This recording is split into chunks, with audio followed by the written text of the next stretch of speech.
მსოფლიოში მრავალი დასახელების ალკოჰოლური სასმელი არსებობს. ეს სასმელები არის სხვადასხვა კატეგორიის, როგორც დაბალალკოჰოლიანი, ასევე მაღალალკოჰოლიანი. სასმელების კლასიფიკაციაში ყველაზე მეტი პოპულარული დღეისთვის მსოფლიოში არის ღვინო, რომელიც არის ყურძნის პროდუქტი. თვითონ ღვინის შექმნაში მონაწილეობას ღებულობს მევენახე და მეღვინე. მევენახე უვლის ვაზს, მეღვინე კიდე აკეთებს ღვინოს.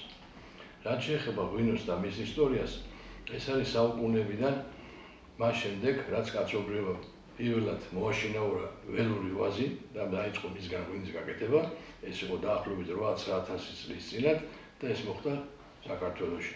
ამიტომ დღეს მსოფლიოში აღიარებულია საქართველოს ღვინის საკვანი. ეს არის უკვე ცნობილი სლოგანი, რომელსაც მთელი მსოფლიო იმეორებს და ეს მოხდა მას შემდეგ, რაც ლონდონში 2000 წელს მილენიუმის დროს გაიხსნა ერთ-ერთი პირველი ღვინის სახლი ლონდონში, სადაც არის ცნობილი მეღვინე ჰიუ ჯონსონის წიგნის ისტორია ღვინის შესახებ, პავილიონები გაკეთებული და ამ პავილიონებში პირველი პავილიონი ეს არის საქართველო. რას ნიშნავს პირველი პავილიონი?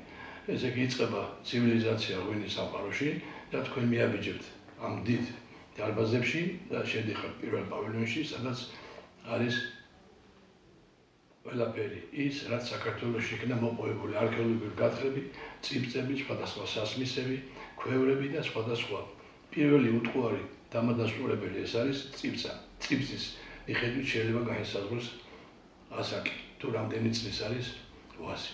ამიტომ ჰიუ ჯონსონმა თავის წიგნში მოათავსა ეს და პირველი პავილიონში როცა შედიხართ, იქ დიქტორი აცხადებს, თქვენ ხართ პირველი პავილიონში, სადაც ადამიანმა პირველმა მოაშინაურა ველური ვაზი და მისგან დაიწყეს ყურძნის კეთება. ამის შემდეგ გადადიხართ სხვადასხვა პავილიონებში, მესოპოტამია, სირია, საბერძნეთი, იტალია და ასე და მოელით მთელ მსოფლიოს. აქ არის ასევე რესტორნები, აქ არის სხვადასხვა სადეგუცე დარბაზები და თქვენ დააჭაშნიკებთ ყველაფერს. ამის მიხედვით უკვე მთელმა მსოფლიომ აღიარა, რომ საქართველო არის ღვინის საკვანი. რაც შეეხება თვითონ ღვინის წარმოება საქართველოში, ჩვენ გვაქვს უტყუარი მასალები დაახლოებით 1800 წლიდან, როდესაც საქართველოში აწარმოებდნენ ღვინოს.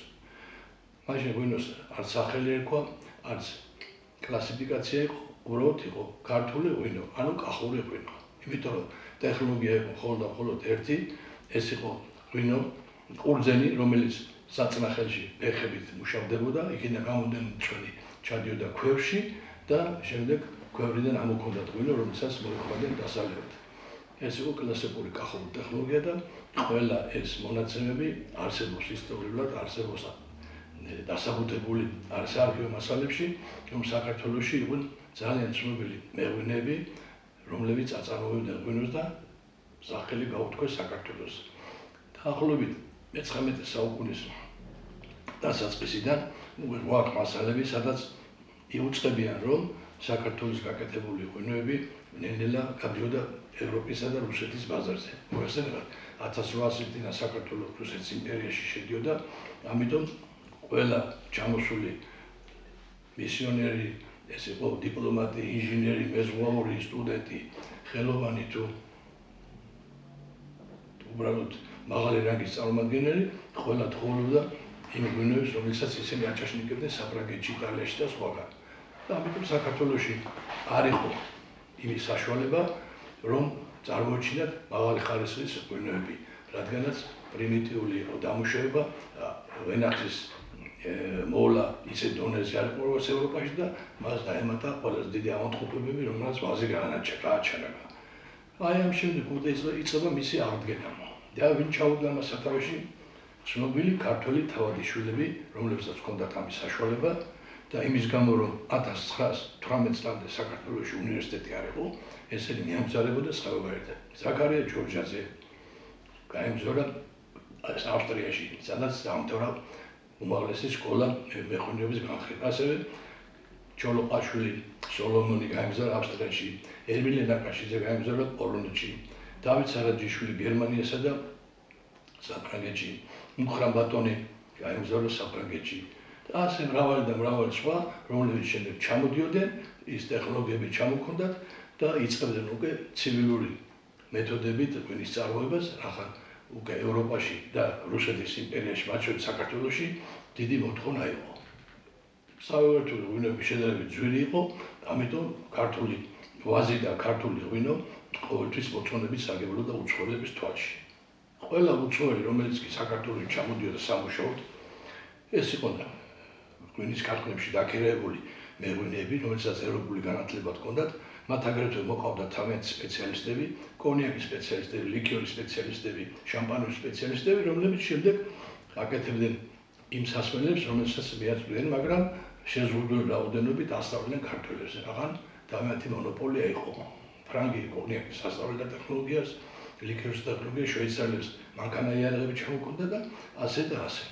აი ეს ხალხი, რომელიც დაბრუნდა, შემდეგ იწყებს თავიანთ მამულებში ვენახების გაშენებას, ღვინის კეთებას და როდესაც ალექსანდრე ჭავჭავაძეს წინანდალში თავისი მარანი ჰქონდა, თქვენ იცით, რომ შამილის შემოსევის დროს მას ოჯახი მოტაცეს და გამოსასყიდი ფული რომ გადაეხადა ეფის რუსეთმა, ანუ რომანოვებმა მას გადაუხადეს ფული და მარანი შეისყიდეს და აი ეს წოდებული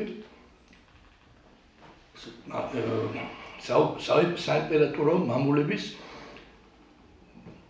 გადავიდა დაქვემდებარებაში, ასნიშნავდა საიმპერატორო მამულები. ესე იგი, რომანოვების კარზე თავიანთი მოთხოვნილების დასაკმაყოფილებლად ჰქონდათ თავიანთი მეურნეობები. ეს იყო იალტაში, ეს იყო პიატიგორსკი, ანუ ტემპელგოფერმაში, ეს იყო ნოვოროსიისკის ხალის აბრეოდუსოვს ხარი, შემდეგ იყო წინანდალი. წინანდალი ჩამოიყვანეს ფრანგი მეღვინეები, ჩამოიტანეს ახალი ტექნოლოგიები და დაიწყეს უკვე ღვინის კეთება ევროპული ტექნოლოგიით. რაც ნიშნავდა ევროპული ტექნოლოგია. საწნახელი და ქვევრის მაგინად უკვე იყო საწნახი, მანქანა-იარაღები და კასრი. აი ეს იყო პირველი ცდა ევროპული, როცა წინანდალში დაიწყეს მასიურად კეთება. ღვინო სულ გააკეთებ, გასაღება ხონდა, ამიტომ აშენდა მარნები, აშენდა ქარხნები და თბილისში პეტრიაშვილის ქუჩაზე აშენდა ნომერი პირველი ქარხანა, ეს ეწოდებოდა. მაშინ, რომელიც შედიოდა საიმპერატორო მამულების შემადგენლობაში. რაც შეეხება ქართულ შამპანიურს, რაც შეეხება ქართულ კონიაკს, ლიქიორს, ამასაც ძალიან დიდი ისტორია, ძალიან ცნობილი სპეციალისტები იყვნენ. აი ქუთაისში იყო გიორგი ბოლქვაძე, რომელიც შესანიშნავ ლიქიორებს აკეთებდა 1865 წლიდან. მასაც განათლება საბერძნეთში ჰქონდა მიღებული. ასევე იყო ქუთაისის სკოლა, ფილიპე ჭელიძე, კაცი ადანაია, ძმები კოსტავები, რომლებსაც ჰქონდათ შესანიშნავი ნედლეული ბაზა ქართული ხილის, არაყის და ლიქიორების გასაკეთებლად და ესენი ძალიან პოპულარული იყო, იმიტომ რომ ქუთაისთან ახლოს იყო ფოთი, ახლო იყო ბათუმი და ზღვით გადიოდნენ საქონლები და შემოდიოდნენ უცხოელები. ასევე დაიწყო შამპანიურის წარმოება. პირველად დაიწყეს გერმანელებმა რუისპირში, კახეთში, სულ 2000 ბოთლი გააკეთეს. შემდეგ დაიწყო გიორგი ერისთავმა ატენში, სადაც ატენური გამოუშვა და შემდეგ ფრანგები ჩამოვიდნენ დასავლეთ საქართველოში, ვინმე შოტენი იყიდა ქარხანა ქუთაისში, შემდეგ პრინცმა ოლდენბურგსკიმ და ანანოვის ქარხანა იყო ვარციხეში. აი ეს ყველაფერი მოკლე ისტორია, რაც შეეხებოდა საქართველოში მაგარი სასმელების წარმოების ტექნოლოგიას და დღემდე ეს ტრადიცია გრძელდება და დღესაც ქართული სასმელები ძალიან მრავალმხრივი დიაპაზონით გამოდის შედარებით მცირე რანდომობით, მაგრამ ალბათ რეამინაცია მოხდება, აღდგენა მოხდება და მე იმედი მაქვს, რომ ქართულ ბაზარზე დამკვიდრებული პროდუქცია ყოველთვის მეც სახელმწიფო საუბარით, რადგან თუ საქართველოში ხარ პოპულარული, მაშინ ხარ საუბარით. მარტო გაიტანო საუბარით, არ გისურვებთ საქართველოში, ეს არაფერს აღნიშნავს. და ძალიან დიდი პრობლემა არის დღეს ბოთლის ღვინის არ წოდნა. ესე იგი, ბოთლის ღვინოს ქართველი კაცი ვერ ცნობს. ყველა რესტორანში, ყველა სასადილოში თავის ბოთლის ღვინის, თავის ჩამოსასხმელი ღვინი, ოჯახური ღვინით შედიან და მე ეწევენ პროპაგანდას, რომ ეს არის კარგი ღვინო, ჩემი ღვინო. გასაგებია, რომ ეს არის ნატურალური, რომ ეს არის 100%-იანი გაკეთებული, მაგრამ პირობები როგორ გააკეთა, რა დროს დაკრიფა, რა მინდი იყო, ჩვიმაში დაკრიფა არ შეიძლება, იმიტომ რომ ჩამორესხარ ჩვიმა, საფუარი არ იქნება, ტყუილი შეჭერდება. დილას ადრე უნდა დაკრიფოს, სანამ ზე დააწყვნებს. არ უნდა იყოს ჩურჭელი რკინის. არ უნდა იყოს მანქანასაც, მუშავდება ყურძენი რკინის, რომ რკინა არ გადავიდეს. ჭურჭელი უნდა იყოს დამუშავებული ძალიან სტერილურად. უნდა იყოს პირობები, სად ინახავ, სადაც ღვინო იქნება იყოს განიერებული, მარანი უნდა იყოს დუღილი კარგი ტემპერატურით. ეს ყველაფერი ისია დამოკიდებული, ბოლოს ჩიქაში უნდა იყოს ღვინო კარგი. ამიტომ დღეს ოჯახის ღვინოს აცენენ პატრის და ბოთლის ღვინო. მე დღეს რომ მიმიყვანოთ სადაც გინდათ, ვერ მათქვენებს, ვერ ამბობ, ბოთლის ღვინო დალია. იმიტომ ეს კულტურა არ არის. ჩვენთან ეს რესტორნები, დაპატიჟება, სტუმრობანა არის უფრო მეტი ოჯახებში რესტორნების სტუმრებისათვის. მაგრამ დიდი მასშტაბური кейფი იქნება თუ ბოდის ჭირისუფლა ყოველთვის არის ამ ღვინოებით. ამიტომ, როდესაც თემ მსოფლიოში თქვენ შეყვართ რესტორანში და მოითხოვთ მენიუს, რომ გადაშლით, იქ იწყება პირველი ავსტრალიის ღვინო, ჩილეს ღვინო, გერმანიის ღვინო, საფრანგეთის ღვინო. არც მსოფლიოში რესტორანში ქართული ღვინო არ წერია. სანამ ეს არ იქნება, მანამდე ქართული ღვინის კულტურა არ ამაღლდება. იმიტომ რომ მარტო სუპერმარკეტში და რესტორანში შედის ორი კაცი. და თქვენ გონიათ ახლა დღეს რო გადის ამერიკაში გადის ღვინო ვიზახით, იმაში გადის ჩინეთში და იქა ძალიან მცირე რაოდენობით და თუ სადმე ცნობილი ქვეყნებია, იქაც ქართული და რუსული დიასპორას მსახურობს. იმიტომ მიტანა მომხმარებელს ძალიან ძვირი ეს. ძალიან ძვირი სიამოვნება და სახელი უნდა კონდეს. მე რა არის თავარი, რომ სოფლიოში 500 ვაჟი ჯიშია საქართველოში. სოფლიოში 500 ვაჟი ჯიშია საქართველოში, რომელიც არის აღმოჩენილი. სულ არის 4000. აი 500 ჯიშიდან სულ ყველა არის ქართული. ზოგი კახეთში, ზოგი იმერეთში, ზოგი სამეგრელოში, ზოგი ლეჩხუმში და ასე შემდეგ. და როდესაც უცხოელი ღვინოს ყიდულობს, მე არ გეუბნები მომხმარებელი. უბრალოდ აი კონტრაქტი გაქვს და მის შეკაკა ავსტრალიაში თქვა და ჩეხოსლოვაკიაში ხო ის ყოველთვის თხოვლობს ისეთი დასახელება კონდეს რაც მან იცის. ეს არის შარდონე, ეს არის კაბერნე, ეს არის პინო, ეს არის რისლინგი და ასე. ვარციხე, უსახელაური, ეს მათთვის არის ძნელი გამოსათქველი. ამიტომ ამას აქვს ძალიან რთული პირობები, რომ ის უსახელო ჩვენთვის ღვინოები, იმათთვის უცნობი ღვინოები. აი სადაც კი მე ჩამოგითვალეთ, ეს არის ყველაზე აგრესიული ქვეყნები დღეს. ეს არის ახალი ერა მეღვინეობაში, ანუ ახალი სამყარო. ვინ არიან ესენი? ჩილე, არგენტინა, სამხრეთ აფრიკა, ახალი ზელანდია, არგენტინა და ძველი სამყარო, ანუ კლასიკური მეღვინეობა. საფრანგეთი, იტალია, პორტუგალია, სადაც ეს ღვინოები ყოველთვის იყო. აი ეს ჯიშები ყველას მიაკ ფრანგი წავიდა ავსტრალიაში, თავისი ფრანგული ყურძენი წაიღო, იტალიელი წავიდა იტალიური ყურძენი და არის სულ 10-15 ჯიში, რომელიც ყველა ცნობს. ჩილეს კაბერნეს ყველა იცნობს, ავსტრალიის კაბერნეს ყველა იცნობს, არგენტინის კაბერნეს ყველა იცნობს. ქართულ საპერავს, ქართულ კაცეთელს არავინ არ იცნობს, ამას უნდა წყლები. მაგრამ ჩვენ იმედი გვაქვს, რომ აი ეს კონტაქტები, ეს ახალი პირობები, რაც არის ღვინის თანამედროვე ტექნოლოგია, ახალი მანქანათგარები, სად იყო ძველად? ერთი ბოთლი იყო, სადაც ნახმარი სარეცხის მანქანა იყო და ვრეცხავდით ბოთლებს. ეხლა რაც გინდა გააქვთ პირობები, ყველა მეღვინეს.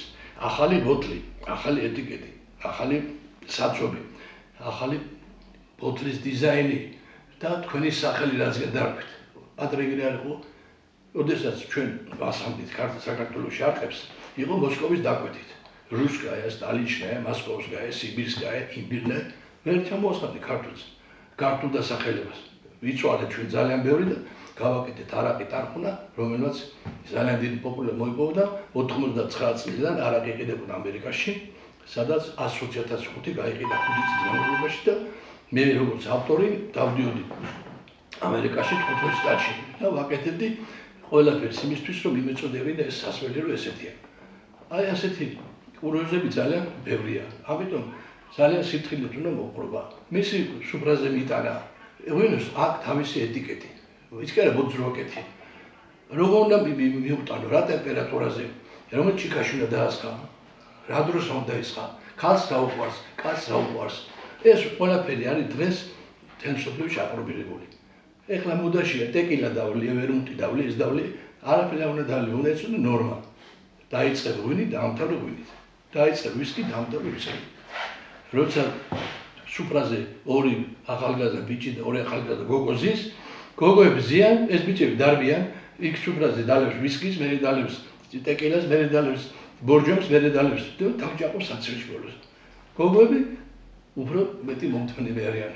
ცდილობა წესრიგი უნდა არასდროს გაზიანი სასმელი არ უნდა მიაყოლო ღვინოს და ხოლმე დალიო ღვინო არ აქვს თუ დალე მიაყოლე წყალი უგაზო სამჯერ დაგათვეს სიგარეტი არ შეიძლება აი ეს ენერგიზერებს რო ეძახიან Red Bull და ლეზდავლი ის გამოგვაშტერებს ის მოგწევი ჯანს იხტუნება ახტები და მე სამი დღე გაქთიშოს აი ესეთი სიტუაცია დღეს და დანარჩენი ხლა როგორ შეიძლება ეს თემა უწურავია დღეს სოფლიოში რაც სასმელი გამოდის ყველას ისტორია ვიცი ყველას ქარხანაში ნამყოფი ვარ ძირითადად და ვიცი მათი წარმოშობა და ისტორია ბოთლი არის დღეს სახე ხო ბოთს აქვს თავის ეტიკეტი აი ნახოთ ეტიკეტი რა წერია ზედ რა არის რა დასახელება აქვს რამდენი ლიტრაში და რა გრადუსია ისევე ადამიანის სახელი გვარი სადაიბადე ხო უკან ეტიკეტს მიატრელება წერია რას მიაყოლო როგორ იყოლი ფეხძიმე ხანდა არ დალიოს 18 წლამდე ბიჭმა არ დალიოს ეს ყველაფერი არის ბოთლის პასპორტი და როდის გაჩნდა ეს ეტიკეტი როცა გაჩნდა ბოთლი ანამდე რა იყო გოგრა იყო ჭურჭელი გოგრა პირველ ყოფილ ადამიანს შემდეგ გახდა თიხა ყანწი რქა ხო და როცა შემოვიდა ბოთლი როცა შუში წარმოება დაიწყო ეს ნელ-ნელა ახლა მოვიდა ცივილიზაცია და დღეს არის მილიონობით დასახელების სხვადასხვა მაგარი და ჩოლოვური სასველები. ამას ყველაფერს უნდა ცოდნა, არ უნდა მოგერიდოს, უნდა იკითხო, სუპერმარკეტში იქნება სულაც უნდა შეხვიდე. მე როცა სომელი არის ჩოლებრი ადამიანი, რომელიც აკეთებს რას? რომ შეერხო რესტორანში შეყვან, ირჩევს საფერა მიაყოლე წითელ ხორცს ნანადირები ხორცი, ხო? ესე იგი სუპებს მიაყოლე თეთრი ღვინო. როცა შემოვა კაი სალატები, იმას მიაყოლე ცოტა ისეთი მომჟავე ღვინო და აი ეს ყველაფერი უნდა შეირჩიოს. აი ეს არის სომელი. ადრე მეფის კარზე იყო მეღვინე თვალწესი, კაცი რომელსაც ყველაფერს ასწავლიდა. იცოდა, ურჩევდა მეფესაც, ვეზირებსაც რა უნდა ეჭამათ, რა უნდა დაელია. ეჭვგლეთ უწესი იყო. მერიკიბე იყო, ვინი ჩამოსველი იყო, თანამდებობები იყო ესეთი. ხო და ეს ტრადიცია ჩვენთვის ყოველთვის ქონდა და გვაქვს. ეს არ დაიკარგება არაფერს, მაგრამ მე გულწრფელია რომ აი დღეს ესე იგი აი ეს აგიტაცია, პროპაგანდა რომ აი რომ საუბრეთ რომ შედიხარ ნებისმიერ ოჯახში, ქალმა კაცმა იცის რა ღვინო იყიდება. ეხლა მე ღვინო ვარ და ქვეყნის ნათესავს ვიცნობ. ხო ერთი ჩემი ნათესავი ვერ გეტყვის რომელი ღვინო დალებოროს. ვისი ღვინო ჯობია ვერ გეტყვის. ინას უბრალოდ ვეკითხები, რა გადის ყველაზე მეტად, არ ვიცი. ყველაზე მეტად რას ხოლმე არ ვიცი, აბა გეხა. აი რომ დგება რაფერი მოიპარო. ეს არ შეიძლება, კულტურა უნდა იყოს. ინგლისში დედოფლის დაბადების დღეზე რამდენი ღვინო იყიდება? ჩელსი რომ მოიგებს, რამდენი არაყი იყიდება, რამდენი ვისკი ყველაფერი ისეა. მე სად უნდა დააწყო? რომ შედიხარ სუპერმარკეტში არის თარო. პირველი ცოტა დაბლა, მეორე მაღლა, მესამე და მეოთხე. მეოთხე არის ყველაზე პრესტიჟი, რატო? რომ დადიხარ თვალის ზომაზე. დიდარი კაცი არ დაიკუზება, ვისაც ფული არ აქვს. მაღლა კიდე როაციო ხელი, იქაც ვერ ხედა, ხო? ამიტომ რომ შედიხარ არა იმ თაროზე, სადაც ყველაფერი აწყვია, აი შედი ნებისმიერ კაცს. ყველაზე კარგი აწყვია თვალის დონეზე. იმიტომ რომ ეს არის პრესტიჟული თარო. აი თაროზე როცა მოხდება შენებულო, მე უკვე შენ პრესტიჟული ხარ. აი ესეთი ბევრი ნიუანსები აქვს და ბევრი სასმელებია. ყველაზე მეტი რა იყიდება? ყველაზე მეტი დღეს რო ვიცოდეთ, მაგარ სასმელებში არის იაპონური სასმელი სუჩუ, რომელიც კეთდება ბრინძზე. რატო ის ყველაზე მეტი? იმიტომ რომ ყველაზე მეტი ხალხი ცხოვრობს შუა აზიაში, ხო? პოპულარული სასმელებიდან არაყი იყიდება ყველაზე მეტი. განსაკუთრებით არის ლონდონში. სხვათა შორის აი დღეს ღვინის მექა, ღვინის ყველაზე დიდი კულტურის ცენტრი არის ინგლისი. რატო? თავიდანვე ესე იყო, რომ ინგლისში ყურძენი არ იყო, ინგლისში იყო ვისკი, ინგლისში იყო ჯინი, მაგრამ მოხმარება იყო ძალიან ბევრი. თითოეულ კლიმატური მდგომარეობიდან ყველაზე მეტი ღვინო შედის იქ. მე ეხლა ძალიან დიდი ხელოვნანი ჟურნალისტები, მეღვინეები და არის გამოფენები, საოცარი გამოფენები, რომლის ბედის კი შეიძლება გადაწყდეს ლონდონის გამოფენაზე. არიან დეგუსტატორები, არიან ჟურნალისტები, არის პარკერი ესეთი ცნობილი ამერიკელი დეგუსტატორი, რომელსაც განათლება გეორგიული. ცხოვრობს ამერიკაში, 6 თვე ჩამოდის საფრანგეთში და ყველა ქარხანა ელოდება მის დეგუსტაციას. პარკერი იტყვის, შატო მარგოს ღვინო კარგია, 10 წელის ღვინო გაყიდულია. იტყვის, პარკერი, შატო იკემის ღვინო არ ვარ და 10 წელი დაგასამარებს. აი თქვენ იცით არაყი გრეიბუსი. არის ფრანგული არაყი, რომელიც დაახლოებით 10 წლის წინ დაიწყო მისი წარმოება კონიაკის დეპარტამენტში, მაგრამ კონიაკი არაყია. და ეს არაყი მოხდა ჩიკაგოში, სოფლიო გამოფენაზე, ჩიკაგოს კვების შესრულების ინსტიტუტში და სადაც პარკერის შკალით არის. დეგუსტაციას დროს შეფასება ხდება ბალებით.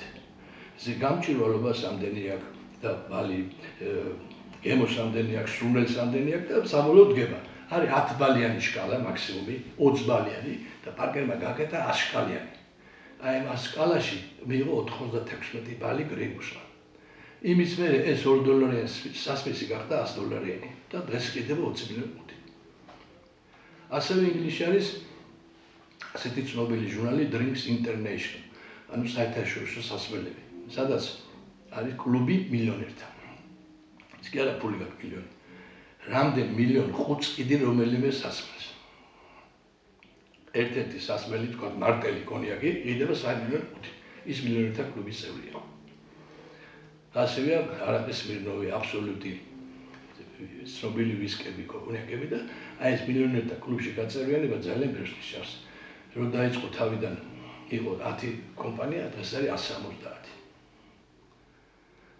რატომ არ არის დღეს საქართველოში საგვარეულო ტრადიცია? თქვენ რომ შევძალდებით ნებისმიერ რესტორანში, სუპერმარკეტში თუ სხვა დაწესებულებაში, სადაც სასმელები უნდა მოიხმაროთ, იქ ყოველთვის არის რა? ღვინის დასახელება. მარტინი, მარტელი, კონიაკი, კამიუ, ჰენესი. ვინ არის ესენი? იმ ფილმების დამფუძნებლები, რომლებიც მერვე მეცხრე თაობაა. ჩვენთან იყო ჯორჯაძეები, ჩოლოყაშვილები, ვახვახიშვილები, ჯანდიერები, მუხრან ბატონები, სარაჯიშვილები, თუშმალიშვილები, კალანდაძეები, კანდელაკები და ასე და ასე. დღეს არც ერთ არა რატო? იმიტომ რომ როდესაც დაიწყეს ღვინის წარმოება, ფეხზე მომაგდნენ, ჰქონდათ საკუთარი მარკის ღვინოები, ჰქონდათ თავიანთი საკუთარი მაღაზიები, დეპოები, საწყობს იყო დეპომაში. დეპოები და სხვადასხვა ქვეყნებში წარმომადგენლობები დაიწყო 1905 წელი, მერე 1914 წელი, მერე 1937 წელი, მერე 1942 წელი, მერე 2000 წელი და ეს ყველაფერი გაკვეთდა. სახელმწიფო ჩამოვარდა, წაიღო და აღარ დარჩა. თორე რატომ უნდა ეძებდა დღეს კაცი ღვინის სახელს? როცა ჯორჯაძე ამას კაი სახელი იყო. ზაქარია ჯორჯაძეს ჰქონდა 1899 წელს პარიზში რუსეთის იმპერიიდან, ნახალეყო რუსეთის იმპერია, ესე იგი ბესარაბია, შუა აზია, უკრაინა, პოლონეთი შუის ხელში ხო იყო ყველას მიგებ. ერთადერთი გრან-პრი მიიღო, როგორც საუკეთესო ლიქიორული ტიპის ღვინო რუსეთიდან. საქართველოს კი არა. ეტიკეტი არ ყოფილა ქართულ ენაზე. იყო ამ ფრანგულად, ან რუსულად, და ვინ იყიდა ქართული. ეხლა თქვენ რო ჩინეთში წახვიდეთ, ჩინურ ეტიკეტს ხორ წაიკითხავთ. ვერ წაიკითხავთ. ამიტომ უნდა იყოს რაღაცა ენა, ხო? მაშინ ინგლისური არ იყო მოდაში, მაშინ იყო ფრანგული. საქართველოში ყველა შესაძლებელი ოჯახში ყავთ გუბერნატორები, რომელიც დიდენ ბავშვებს და ფრანგულ ენაზე ასწავლდნენ. თვითონ აი ღვინის ეტიკეტი ძალიან ის არის სათუთი ელემენტია, მისი დიზაინი, მისი სწორი წაკითხვა, ცოდნა, თვალმა უნდა მიიყუროს ყურადღება. მიდიხარ, აი მე მსოფლიო გამოფენებზე რომ დავდივარ, ესე იგი არ შეიძლება რაღაც არ ჩამოვიტანო. ან ახალი ბოთლის დიზაინი, ან ახალი ეტიკეტის, ან ახალი საწობის, ან შეფუთვა, რომ რაღაცა ახალი უნდა იყოს სიახლე, სულ იცვლება, ხო არ შეიძლება გაჩერდეს, ხო? და რა განსხვავება ახლა მსოფლიოში ცნობილი დეფილე რო არის, მოდების კვირეული. იქ ზის ესე დიზაინერი, ზის მოწვეული სტუმარი, ესწრება ცნობილი ჟურნალისტები და ეს რო იძახიან ახლა გლამურის ხალხი და ცნობილი პიროვნები, ხო, რა ხდება ეგ ზიხარ, გაქვს ფოტოაპარატი, კალისტარიან ხახალდი თუ ხატვა იცი და რაღაცა მოდელს ახალი ქვედაბოლოა თუ კოსტუმია, ჩაიხატავ რომ შენ მე ეს გააკეთე, ხო? და ესენი დადიან შენ ზიხარ. ეხლა რა ღვინის გამოფენას ახდება? ბოთლით გაზ და შენ დადიხარ. ის უნდა შენ იპო. აქ მოდელი ჩაგივლის, კაი ფეხებია, კაი ცხვირია, კაითა და დაინახავ. ბოთლის რაღაც იქადებს. აი შენი ხელოვნება ესე მე რომ მიყვავს, ჩემი თანამშრომლებს უეუბნებით. დღეს ხარ თავისუფალი, წადი მოიარებული მომიყევი. მოვლენ ის ნახე უგუი ხოლმე მანქანა იყო. შიგ რა იყო, მითხარი, გახსენდი, რა ელაპარაკე, რამე ახალი მოიტანე? რომ დაუჯდები იმას პროფესიონალს, უნდა გამოტყო იმას თუ რამე იცი. და ის ლამაზად უნდა გამოტყო, რომ ის კი არ მიხვდეს, რომ შენ დატყვე. თუ დადგები სტენდზე და არაფერი არ იცი, ჯობია წახვიდე. და აი გვერდზე და უსვენო. იმიტომ რომ ყველაზე საშიში არის ჟურნალისტი. ისეთ რამეს კითხავს, რომ შეიძლება შენით წარმოაჩინო შენი ფილმი ან სულ დაგუპო. აი ერთი ყავდა არა სპეციალისტი მეღვინე, რომელიც წამოსული იყო სხვა საქმეზე, ესე იგი მარკეტინგული და კონტრაქტის პირობებზე. და დადგა სტენდზე და ვეონები რაღაცა შეგეკითხება და შეწყვეტ. არა სპეციალურად არ მივედი. მოდის ვიღაცა ჟურნალისტი ეკითხება რაღაცას. ძიაბონდო რა უთხრა? რა შეგეკითხა, მე ვთქვი, საფერავში ყურძენს რამდენი აქვს შაქარი? მე ვთქვი 99. უთხრა, გაგიხდეს ქარი 99 რო შეიძლება ყურძენ. აუ, გაისაუბრა, გაიკვირო. მე ვთქვი მინიმუმ მეთქი. მინიმუმი დაგეცნა, ის ქვია crazy ონება გიჟღა რომ 25 მეტრი როგორ შეიძლება ყურძენი კონც 26. შეიძლება არ იცოდე, აი ხა მე რო შემეკითხო მაგალითად ყურძენი პინო, რამდენი იყოს შაქარი? გეტყვი 18-დან 22-მდე. დამთავრებული არ ვიცი 27-დან 30-მდე, მაგრამ ხონა იყოს არა. ეხლა მეორე, რატოა ხვანჭკარა ტკბილიო? არის ის ტექნოლოგია, ხვანჭკარა რატოა ტკბილი შაქარი კი არ ჩაყრეთ. ის ტექნოლოგია ისია, რომ როდესაც დაიწურება, არის ბევრი შაქარი შიგა და დუღილის დროს ნელა შაქარი გადაიქცევა ალკოჰოლად და რომ მივა შაქარი 5%-დან ალკოჰოლი 12 მაცივარში ან სიცივეში მოთავსდება და გაჩერდება დუღილის ბუნებრივი ტკბილი შაქარი კი არ ჩაყრეთ. და რა უპასუხე მე? შავანჭარის დირექტორი შაქარს ხმისმეტი. და ეს ეუბნება ყრისო შაქარს. რითი ყრის შეკითხება? ლაპატკები თუ არ ვიცი ზეო რითი ყრის, მე თქვა მეშოკებით კიდე. იმის მერე ის აღარ წამოგვეles აღარ. ერთი იყო კიდე კანადელის მოვიდა ჟურნალისტი და რაღაცა ხო უნდა უთხრას რა არის საფერავი, რა არის ესე და მე ვუთხარი ეს მეთქი ისეთი ყურძენია მეთქი, რომელსაც ყველაფერი შეუულია. კეთდება მისგან ღვინო, კეთდება მე ვუთხარი ჩურჩხელა, ბელამუში, ტკბილი კვერი, შალი ღვინო, ტკბილი ღვინო, შემაგრებული ღვინო, კონიაკი, შამპანური, ყველაფერი მეთქი და მე მეთქი რათვის ება ვუთხარი ახალი მოდაში იყო ვიაგრა. მე ვუთხარი ქართული ვიაგრა, ქართული ვიაგრაო. რომ ეცენ ეს ტელეჟურნალისტები დილას კანადის ტელევიზიაში საფერავი ქართული ვიაგრა. და ერთი ბოთლი მაჩუქე, მე ვუთხარი რატომ მეთქი და ქმარი იყავს და მე ვუთხარი 2 წაიღე მეთქი და არა მე 2 სიყვარულს მიწება. ახალი ვიაგრაო გაიგო. ეს ხუმრობა შეიძლება. მაგრამ რაღაცა უნდა იცოდე, ხო? ამიტომ ძალიან ესეთი სათუთი ხელოვნება ჩვენი და მოფერება უნდა. მეღვინე არის ის ადამიანი, რომელიც ყველაზე სპექტაკლი, ყველაზე სუფთა, ყველაზე ნატურალური პროდუქტის გამკეთებელია. არასდროს მეღვინეს არ უნდა წვდი, არ უნდა დააძლო, არ უნდა ურჩიო სხვა რაღაცები. როდესაც ღვინოს აკეთებს, ის არის ციტვი. განა ქართლის დირექტორია მთავარი მეღვინის, ეს სარდაფის ოსტატი. აი სარდაფის ოსტატი მთელი დღე დადეჭიკა უჭირავს, რომელმაც იცის როგორ მიიღეს რთველი, სად ჩაასხეს, რა ტემპერატურა იყო, როგორ გაირეცხა ჭურჭელი, როგორ იხმარეს სხვადასხვა საზის ინფექციოს საშუალებები, რომ ეს არ ეყოფილიყო სუფთა. და მე როდესაც დუღილის დაამთავრა და იწყება მის დაგვინება, ყოველ წუთში დღეში 3 ჯერ ინჯავს, ვინო შეიძლება ერთ დღეში გაგიქცეს, გამოგიქცეს. როცა იცი რას აკეთებ, მაშინ არის შენი ფასი. თორე ღვინო მეღვინე შეიძლება კიდეც დაუძმარდეს, კიდეც დაიქცეს, კიდეც გაუფუშნდეს, მაგრამ როცა იცის რატო დაუძმარდა, მე გაასრულებს. და როცა არ იცი, ძალიან ძნელია.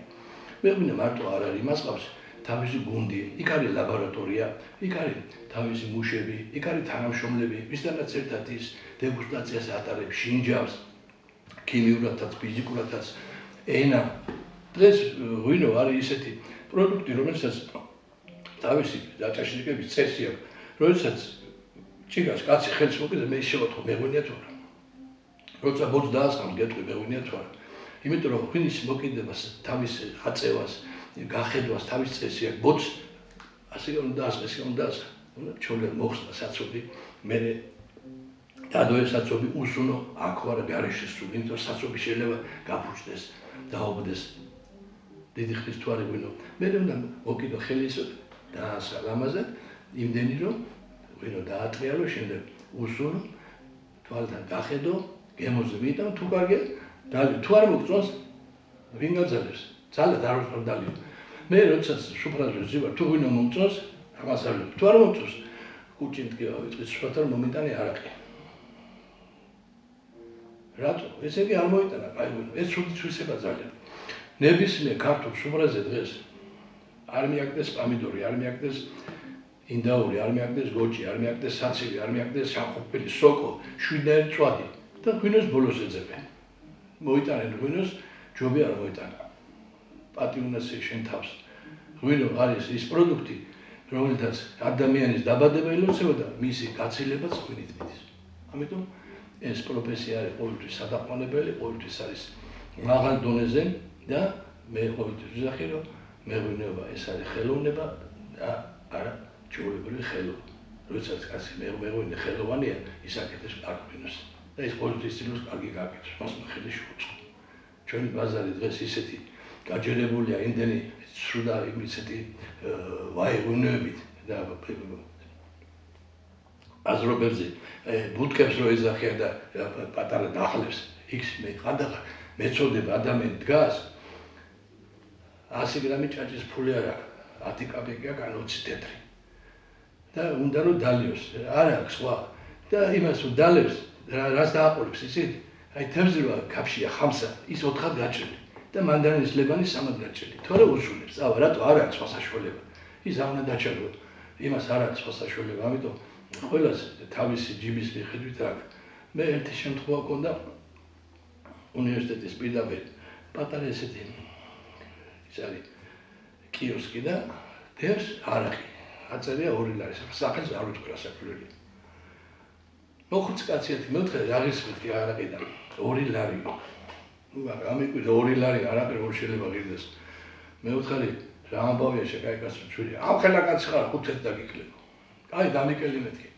ამოვარდ აუხსენი კაპოტი მოხსენი ანტიფრიზის და ჩავასხი რასაკეთებდა მე ანტიფრიზი მაკლედ ჩავასხი ანტიფრიზი ალკოჰოლს ეკეთება შუშების საწმედი ალკოჰოლს ეკეთება 2 ლარი რა აღშა უნდა ყოფილიყო ბოთლი იმას ქონდა პროკა იმას საწობი იმას ქონდა ეტიკეტი ქონდა ყველაფერი ქონდა და რანაირი ის ჩამოასხა რომ 2 ლარში ჩაეტია არ მუშის ხელფასი არ უნდა და ან აქციზური მარკა 50 თეთრიღის და ამიტომ ესეთ არ აქვს დალევა და რაღაცას ყოველთვის უნდა ერიდოთ ბაზრობებზე არის საახალწლოდ ეტიკეტები 30 ფერის შამპანიურები და აწერია შამპანიური ამ დროს ხის დარნახევარი 2 ლარი ხე იმას რომ დალევს კაცი ანდრე მოგდა როგორჩი ამას არ დალია მეთქვა რა ქნას უნდა ამიტომ სანამ ეკონომიკურ პირობები ასეთი ხება ძალიან ძნელი სამუშაოა დაჯობია ისეთი ცივილიზებული ქვეყანა სადაც ყველა რესტორანში არის ყველა კეიფობს ყველა აქვს საშუალება იყიდოს ბოთლის ღვინოს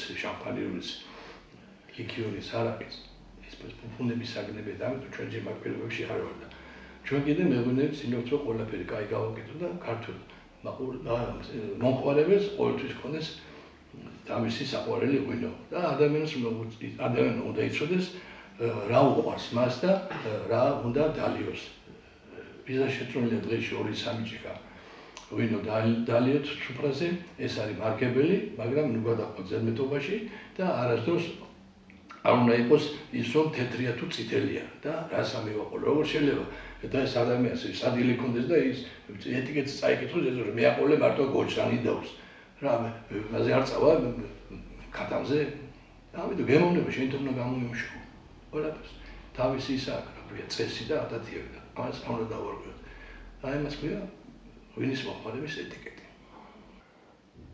სასმელებს აქვს თავისი კლასიფიკაცია რომელსაც პატივცემს მამაკაცი ცალკე ქალი ცალკე და ეს არ არის 1 და 2 წლის ეს ჩამოყალე რატო ქალი ბრნაზე ბუნება სხვადასხვა ქალს მეტი რეცეპტორი აქვს რომელიც აღიქვამს ამ გემოვნებას დეგუსტატორი ქალი უკეთესია ის კარგად აღიქვამს სუნამოს კარგად აღიქვამს გარესეს სუნებს და მასთან ერთად მე ნაუგუფია სოფლიო კონკურსი იყო სიგარების მოწევის და როგორი კონკურსია იცი სიგარა ხო არის ძელი დაურიგებდა რამოდენიმე კონკურსად თითოეული ერთნაირი ზომის და ერთი ფირმის სიგარა მე ამ სიგარას დაამუშავებ უკვე როცა უნდა მოუკიდო და ჩამოვიდე საჭი და მოგიკიდებს და ჩაერთო წამი ესე იგი შენი მიზანია რომ ეს სიგარა ისე დაიფერფლოს ფერფლი არ ჩამოვარდეს და ხელში გეჭიროს და აი აქამდე სიდე აქამდე ფერფლი აქვს და გრძელდება 2-3 საათი და ქალები იგებენ ნერვები აქვთ და გემოვნება იციან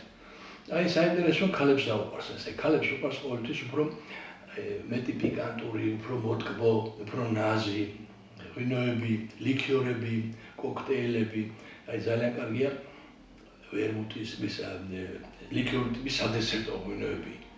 ადრე ლიქიორი იყო მოდაში თელ საქართველოში. ვერ ლიქიორის ქარხანაში მუშაობდი, სადაც ამას ასულიყავ, საპატიო სტუმარი იყო, ლიქიორს მოიტანდი იყო სუფრაზე. პატარზა წინედო ლიქიორი ქორწილში. და როცა ქორწილში მიდიოდნენ ესეთი კალათა იყო და ერთხალის იყო შამპანიური, მეორე ხალის იყო ლიქიორი და შუაში იყო ფილა შოკოლადი, მაშინ ბამბანერი იყო ეს პლიტკა შოკოლადი. და პატარზა წინედა ყოველთვის ლიქიორი. აი თვითონ თაფლობის თვე რას ნიშნავს? ახალგაზრდები თაფლობის თვეში არიან. იყო ესეთი სასმელი თაფლზე გაკეთებული, რომელიც იყო ალკოჰოლო. და აი თაფლობის თვეს ეს უნდა ესვაპი სიდე პატარზანს, რომ გაეტარებინა კარგად თაფლობის თვე და არ დამთვალებოდა მე ეს არ ყოფილიყო პრობლემები მომავალი თაობის გენეტიკაში. აი კაცი უფრო მეტად მაინც ისეთ სასმელს ეტანება, რომ სხეულიანია, უფრო მაგარი ალკოჰოლი აქვს, უფრო მალე გათრობს, მაგრამ მან იცის, რომ ეს უფრო ვაჟკაცური სასმელია და ამიტომ ეს ყოველთვის დაყოფილი. აი თვითონ ქალებისაც რომ შევხედო, მე გეტყვით ვინაც დალევს მაგალითად. აი შამპანიურს დალევენ ისეთი ქალები, რომლებიც აი სახლიზიან სერიებს უყურებენ და წულპავენ იმათ არსად არ ეჩქარებათ. და ეს არის მათთვის ძალიან დიდი ბუფნება. უფრო წითელ ღვინოს ვამენ ტემპერამენტიანი ალსნებული ქალები, რომელსაც მისი ბასი იციან და სახეზე წამოწეთლებიან და ჯიქჯიქს დაიწყებენ. თეთრ ღვინოს ვამენ უფრო გაწონასწორებული ქალები, რომელსაც იცის, რომ ის ღვინო კარგია. ვისკის მიცვამს იმის არაფერს ფასი არ იცის, იმიტომ ის ისე მოტეხავს კისერს, მეორე დღეს მე დანობს. აი ლუდი რა დროს არჩევს ქალი, თუ მამაკაცთან აქ შეხვედრა და არის იჯი დაეთანხმოს თუ არა, იტყვის მოდი დავლებთ. იმიტომ რომ დათვე შეიძლება დაეთანხმოს და ლუდი არ დაათროს კარგად. ბოლოს დამშვიდე იტყვის მოდი დაძმანი დავჩერდო.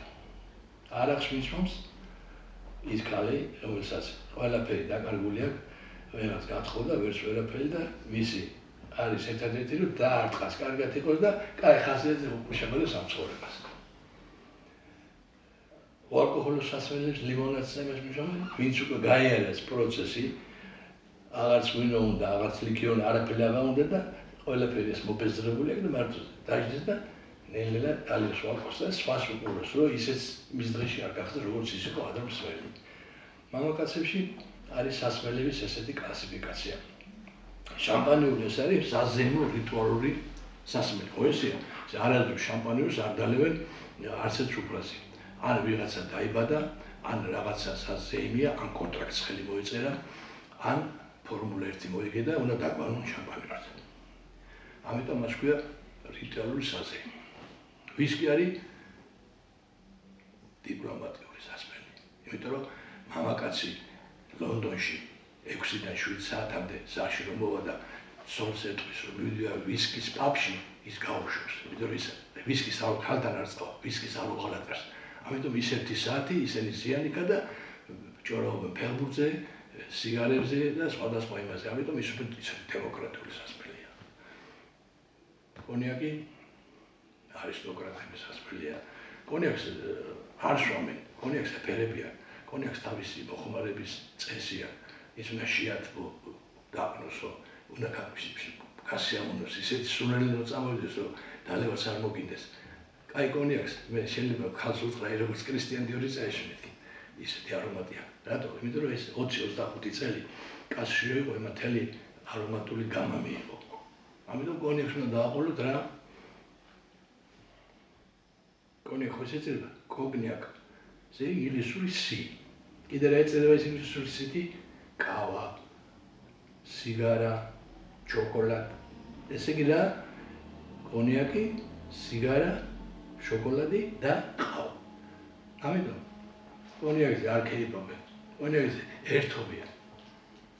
უნდა იყოს და კარგად დანაყრებულიც, კაი ხასიათზეს და უნდა შენს მეგობრულ წრეში არ ინტიმურ წრეში მეაყოლო ყავა, შოკოლადი და სიგარა.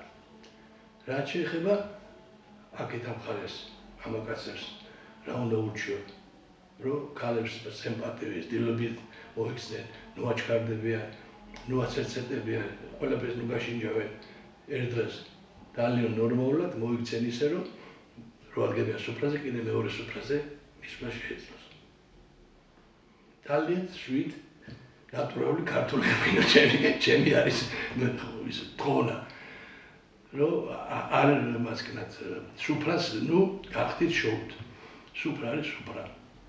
თორე ღვინოს ვერ მოერევი, ღვინო ჭურს ხეთქავს და შენც წაგაქცევს. ამიტომ ღვინოს უნდა მოფერება და პატივისცემა. ეს კიდე რაზე მინდათ თქვენ ყურადღება გავამახვილო, რომ საერთოდ არის მრავალი ტრადიციები ღვინის ქარხნებში, კონიაკის ქარხნებში, როდესაც სახელოვანი ფილმის პატრონი ხარ, ან იმ ფილმის თანამშრომელი შეამონებს ახალი სტუმრის, ახალი ქვეყნიდან ჩასული ტურისტის მიღება და არის ეს სიმბოლური კურთხევა მეღვინეთ. საფრანგეთში არის კამიუს ორდენის კავალერი, არის გალანტური ჭიქის კავალერი, არის სხვადასხვა ქარხნის მიერ დაწესებული პრიზის მფლობელი. ეს ხდება მუშკეტერების ქვეშ, მანტიას მოგახურავენ, უკრავს ორკესტრი, გაკურთხებენ და შენც ამას მიიღებ ჯილდოს და ნაციონალური ხარ. ეხლა რაც შეეხება ჩვენ ქართულ ტრადიციას თბილისში რომ საწნახელი რუგას ქალაქში და მთელი რეგბისტები და ეს ტაქსისტები და ესე რომ ყურძენს წურავენ. ეს არის არაფრის მომცემი შოუ, იმიტომ რომ უცხოელი არც მოსა 300 კაცს უჩექმებით ყურძენს წურავენ, ჩვენი გადმოვა ხო? აი, ერთ-ერთ მაგალითს მოგივებით ესპანეთში რა ვნახე. ესე იგი, რთველის პერიოდია, ჩასულია მთელი მსოფლიო და ტურისტები და ერთ-ერთ ქარხანაში არის ყურძნის დაწვრილვა. და ეწყობა ესეთი კონკურსი. ერთი და იგივე ზომის კასრს მოიტანებენ და აწონიან ყურძენს. ერთ და იგივე ჯიშის, ერთ და იგივე მწკრივიდან დაკრეფეს. ჩაყრიან 20 კილოს და მოგიტანებენ კარგ ცხელ წყალს, აუცილებლად ისეთი სოდიანი რაღაცა ოფლისული არ გადავიდეს, ამას დაიბან ფეხებს ყველაფერს და დადგებით ამ კასზე ჩილენტანოს რო აქ რო წულებს და ჩართავეს დროს. და აი ბოლოს წვეთი როდის გამოვა 10 წუთში, 20 წუთში, 15 წუთში. ვინც ყველაზე მეტ წვეთს, ყველაზე ნაკლებ რაოდენობის წვენს გამოადენს ყველაზე ნაკლებ დროში, ის არის გამარჯვებული. ეხლა რა ხდება? იქ ხალხი ტაშ უკრავს, ესალმებიან, თქვენ გაიმარჯვეთ, ვინც გიყვართ ალბათ ჯანმრთელობა ყველაფერი და ეხლა ამას რა მოიგო? არაფერი არ მოიგო. გაიცად, უნდა ჩახვიდე კიდე იყიდო ბილეთი, ისევ მიხვიდე და ის შენ დაწვრილი 5 წელს მოგაჩვენე.